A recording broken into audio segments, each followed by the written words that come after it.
परिचय। जैसा कि हम पहले भी चर्चा कर चुके हैं कि जनन सभी जीवों की वह क्षमता है जिसमें एक जीव लगभग अपने समान गुणों वाले एक छोटे से जीव को जन्म देता है। हाँ, तथा जनन की प्रक्रिया के लिए हमें लैंगिक संपर्क बनाना पड़ता है, किंतु अगर हम बिना किसी सुरक्षा लिए ये करते हैं तो संक्रमित साथी से हमें अनेकों रोग हो जाते हैं।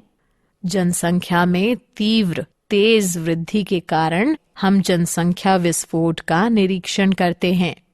हाँ, ये सब मृत्यु दर में कमी और जीवन काल में वृद्धि का परिणाम है।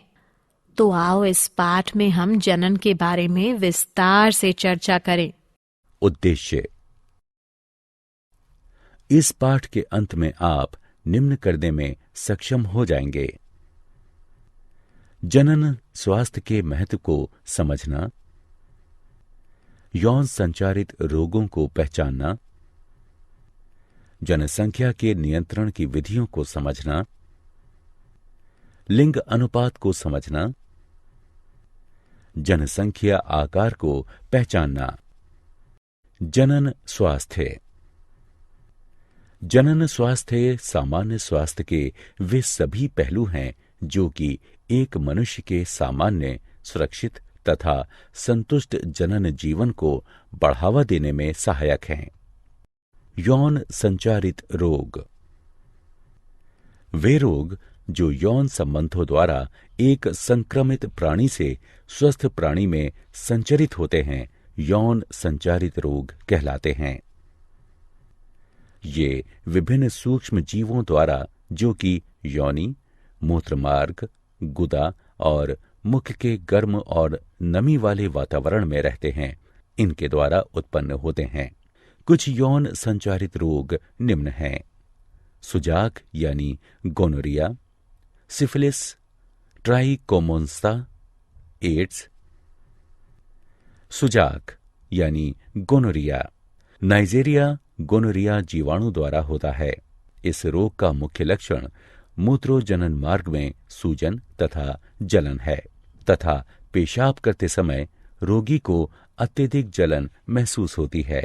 यह जीवाणु नर के मूत्रमार्ग और मादा के गर्भाशय ग्रीवा को संदूषित करता है। सिफिलिस ट्रेपोनेमा पेडिलियम जीवाणु द्वारा होता है। मूत्रोजनन मार्ग की म्यूकस झिल्ली में धब्बे यानी चकत्ते होना तथा जननांग पर अल्सर होना आदि इस रोग के मुख्य लक्षण हैं। ट्राइकोमोन्स्ता एक प्रोटोजोआ ट्राइकोमोनास वेजिनेलिस द्वारा होता है। मादाओं के मूत्रोजनन मार्ग द्वारा कुछ योनिस्राव इस रोग का मुख्य लक्षण है। एड्स एक विषाणु HIV द्वारा होता है, जो कि शरीर की प्रतिरोधक क्षमता को कम कर देता है तथा जिससे शरीर किसी भी रोग से जल्दी ही ग्रसित हो जाता है। एड्स के संचारण के माध्यम यौन संबंध, संदूषित प्राणी के रक्त का रक्ताधान यानी स्थानांतरण, संदूषित सुई का प्रयोग, सरगर्भता यानी गर्भावस्था के दौरान अपरा द्वारा मात्र से शिशु में आना आदि है। जन्म नियंत्रण की विधियां।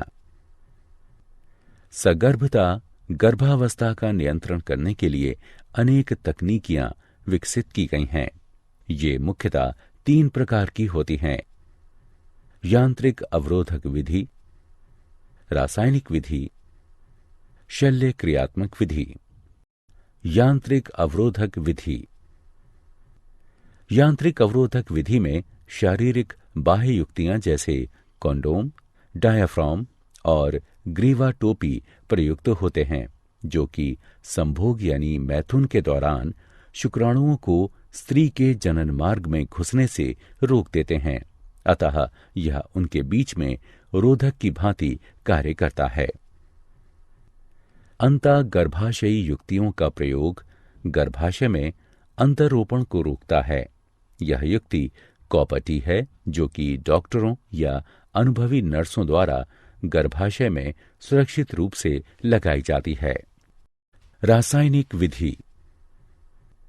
रासायनिक विधि में स्त्रियों द्वारा विशिष्ट औषधियां प्रयोग की जाती हैं, जो कि 2 प्रकार की होती हैं, मुख वाली गोलियां और योनि वाली गोलियां। मुख वाली गोलियों को मुखीय गर्भ निरोधक भी कहते हैं, जो कि शरीर के हार्मोनों के संतुलन को बदल देती हैं, जिससे कि अंड का त्याग नहीं होता और निषेचन नहीं हो सकता है। शल्य क्रियात्मक विधियां। शल्य क्रियात्मक विधियों में नरों में शुक्रवाहक के एक छोटे से हिस्से को काट या बांध दिया जाता है। इसे शुक्रवाहक उच्छेदन यानी वासेक्टोमी कहते हैं। अतः शुक्रवाहक रोधित हो जाता है। इस प्रकार शुक्राणुओं का स्थानांतरण रुक जाता है। मादाओं में अंडवाहिनी नलिका शल्य क्रियाओं के द्वारा काट या बांध दी जाती है। इसे नलिका उच्छेदन यानी ट्यूबेक्टोमी कहते हैं। अतः अंड गर्भाशय तक पहुंचने में सक्षम नहीं होता है तथा इस प्रकार निषेचन नहीं हो पाता है। लिंग अनुपात। एक जन समुदाय में मादा तथा नर की संख्या का अनुपात ही लिंग अनुपात कहलाता है। एक स्वस्थ समाज के लिए मादा नर का अनुपात बनाए रखना अत्यंत आवश्यक है। कन्या भ्रूण हत्या के कारण हमारे समाज के कई हिस्सों में कन्या शिशु लिंग अनुपात का गिरना एक चिंता का विषय है। इसलिए जन्म से पहले भ्रूण के लिंग का पता लगाना एक कानूनन अपराध माना गया है। जनसंख्या का आकार। जनन की सहायता से जीव अपनी जनसंख्या में वृद्धि करते हैं।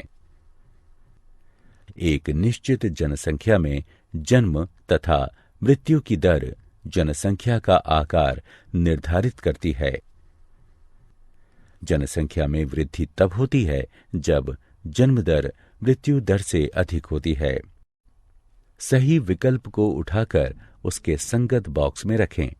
क्या आप जानते हैं मानव जनसंख्या वृद्धि की चरघातांकी अवस्था 1750 एडी में शुरू हुई थी। विश्व की मानव जनसंख्या अगले 30 वर्षों में 9.5 अरब तक पहुंच जाएगी। भारत ऐसा पहला देश बना जिसमें 1951 में सरकार द्वारा प्रवर्तित परिवार नियोजन को अपनाया। नाको राष्ट्रीय एड्स नियंत्रण संस्था। भारत ने 1987 में राष्ट्रीय एड्स नियंत्रण संस्था प्रारंभ की थी। प्रत्येक वर्ष 1 दिसंबर विश्व एड्स दिवस के रूप में मनाया जाता है। सारांश। आइए हमने जो कुछ सीखा है उसे संक्षेप में दोहराएं। मानव जनसंख्या में तीव्र वृद्धि जनसंख्या विस्फोट कहलाती है। इसका मुख्य कारण मृत्यु दर में तीव्र गिरावट और जीवन दर में तीव्र बढ़ोतरी होना है। जनसंख्या विस्फोट के परिणाम अनुसार कुप्रभाव उत्पन्न होते हैं, इसलिए तत्कालीन जनसंख्या नियंत्रण की आवश्यकता है। जनसंख्या वृद्धि परिवार नियोजन कार्यक्रमों के द्वारा रोकी जा सकती है, जिसके अंतर्गत विभिन्न प्रकार के यांत्रिक, रासायनिक, शल्य क्रियात्मक और प्राकृतिक विधियां आती हैं। यौन संचारित रोग असुरक्षित यौन क्रियाओं के दौरान संचारित होते हैं। एड्स, क्लैमिडिएटा, सुजाक यानी गोनोरिया, सिफिलिस, हेपेटाइटिस बी, जननिक परिसर्प यानी जेनाइटल हर्पीज और ट्राइकोमोनस्ता आदि कुछ सामान्य यौन संचारित रोग हैं।